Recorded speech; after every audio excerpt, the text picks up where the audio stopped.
Hola, bienvenidos al módulo de enfoque en procesos dentro del MOOC de operaciones. En este módulo lo que vamos a hacer es entender qué es un proceso. Y para empezar con eso vamos a la definición o de dónde viene la palabra proceso.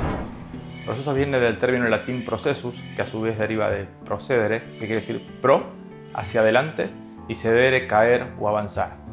Traducido, podríamos decir que es los próximos pasos. Eso es lo que queremos hacer en un proceso.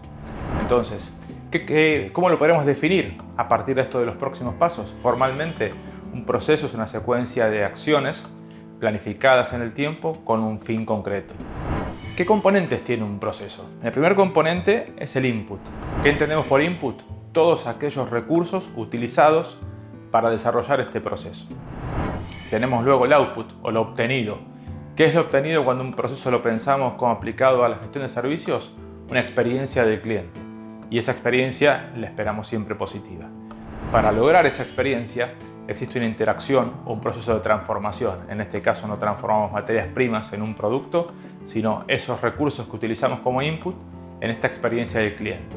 A modo de ejemplo, en un hotel o en una línea aérea tendríamos inputs como las personas que trabajan, la energía utilizada, la información con la que contamos, los aviones en el caso de la línea aérea, las habitaciones en el caso del hotel. Finalmente una línea aérea la podemos entender como un hotel que vuela. Y esos recursos básicamente vamos a utilizarlos y hacerlos interactuar con el cliente de distintos modos de forma tal de obtener una experiencia positiva. Un proceso tiene que ser mensurable y tenemos que medir.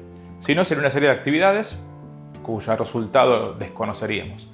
Y esa medición lo que nos permite es saber si estamos en el camino correcto o no, entendiendo por correcto aquello que satisface al cliente. ¿Cómo definimos un estándar? Básicamente por tres metodologías. La primera es la definición discrecional por nuestra parte. En el caso de un hotel, por ejemplo, queremos que los clientes se vayan con una sonrisa. Podría ser un estándar, no del todo profesional, pero útil al fin. Podría ser en el caso de la línea aérea el índice de recompra de pasajes de los clientes. Podría ser definido también por comparación, o lo que llamamos benchmark en algunas otras industrias, que es decir, cómo lo hace un competidor o cómo lo hace una empresa o una organización de otro sector industrial.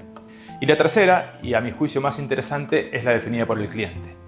Al final nada mejor que si queremos satisfacer a alguien, preguntarle qué quiere, a veces de manera directa, a veces por inferencia, pero si sabemos qué es lo que está esperando el cliente o cuáles son las variables que generan su satisfacción, va a ser mucho más sencillo diseñar el proceso para que satisfaga esas necesidades, que es el objetivo de este proceso que queremos diseñar. ¿Qué es medir? Medir básicamente es comparar.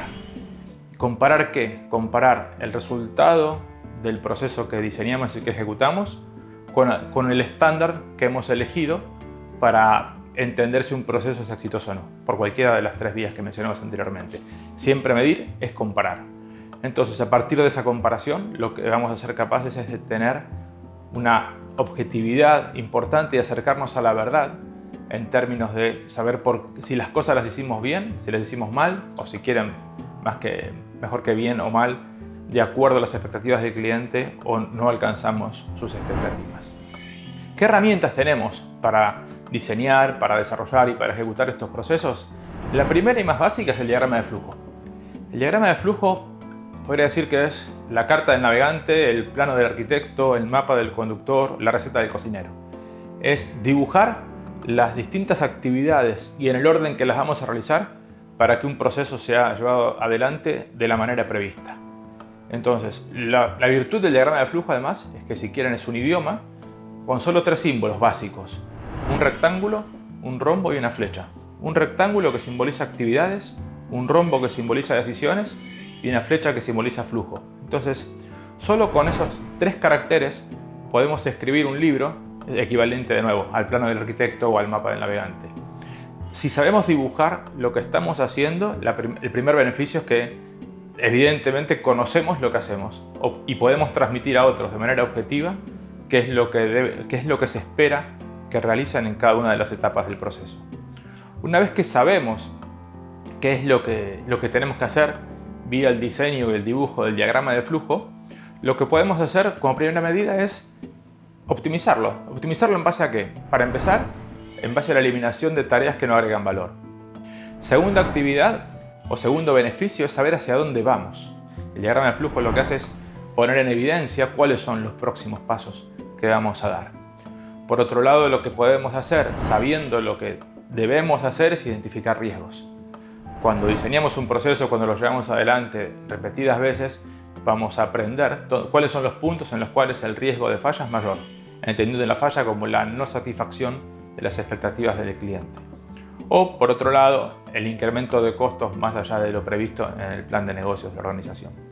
Entonces, sabiendo hacia dónde vamos, dónde podemos fallar, lo que vamos a tener con este diagrama de flujo, que no es más que el dibujo o la receta de lo que tenemos que hacer, es un acercamiento objetivo a la realidad.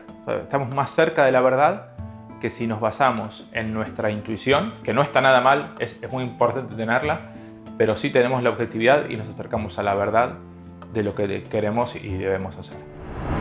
Bien, teniendo en cuenta estos puntos de falla que acabamos de mencionar, una de las cosas que podemos hacer es rediseñar el proceso, mejorándolo para aumentar la satisfacción del cliente, pero también redefinir estándares. A modo de ejemplo, un estándar puede ser el tiempo de espera o la información compartida con el cliente en las distintas etapas del proceso.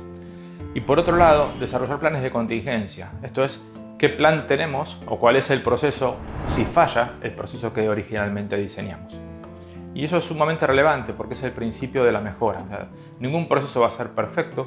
Las fallas son los que nos tienen que hacer crecer en términos de calidad brindada al cliente, entendida como satisfacción de sus expectativas. Una variable o una definición interesante del mundo de los procesos en el marco de los servicios es lo que llamamos la línea de interacción con el cliente. En el mundo de los servicios, esa interacción con el cliente se da de manera permanente y en tiempo real. No se puede inventariar un servicio, la capacidad de los servicios no se puede almacenar. En los servicios todo el tiempo se tiene el proceso en contacto con el cliente. Cuando contratamos el servicio de entrega de un paquete vía courier, los hechos físicos son la entrega del paquete al courier y la recepción de ese paquete por parte del destinatario en otro lugar del mundo. La verdad es que la línea de interacción vista de ese modo sería muy breve, solo el momento de la entrega y el momento de la recepción.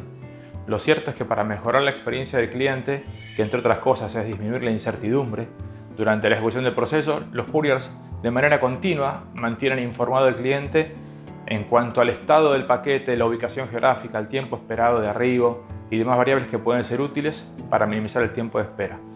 Esta modificación de la línea de interacción aumenta la percepción de satisfacción del cliente. Lo que tenemos que hacer de manera continua es ajustar los estándares que antes mencionamos a la expectativa del cliente. Si recuerdan, en el módulo de marketing hablábamos de satisfacción como percepción menos expectativa. Entonces, nuestros estándares en la ejecución del proceso nunca pueden ser menores a la expectativa del cliente. Si no caeríamos en la trampa de creer que lo hacemos bien o de manera correcta cuando el cliente lo percibe como algo que no lo satisface en la medida en que lo esperaba. Entonces, finalmente, tenemos que pensar siempre que los procesos están vivos. No es algo que uno define una vez y queda para siempre inmóvil. Cambia el contexto, cambian los clientes, cambia la oferta de producto, evoluciona todo a nuestro alrededor, con lo cual los procesos no pueden entenderse como algo permanente en el tiempo, sino algo en constante evolución. Y para desarrollar esa evolución hay variables de las más comunes o caminos de los más habituales, como mencionábamos antes, eliminar etapas que no agregan valor, pero otras muy interesantes, como por ejemplo descargar procesos en los clientes. A modo de ejemplo, el web check-in. Nosotros anteriormente o antiguamente ya se podría decir, cuando viajábamos en avión íbamos cada uno de los pasajeros al mostrador de la línea aérea a presentar nuestros documentos, nuestros pasajes impresos y demás. Hoy, mediante el web check-in, el trabajo lo hace el cliente, pero la verdad es que la percepción recibida es mayor que antes cuando íbamos al mostrador. Lo mismo podríamos decir del home banking. Qué mejor que ahorrar el tiempo de ir al banco. O cualquier otra actividad en la cual nosotros podamos configurar el producto o avanzar en etapas del proceso de servicio que por un lado disminuye el costo para quien lo brinda, pero por otro aumenta la satisfacción del que lo recibe. Y ese es un camino sumamente interesante para avanzar en cada uno de los procesos que tenemos a cargo. Y finalmente, el cliente como coproductor.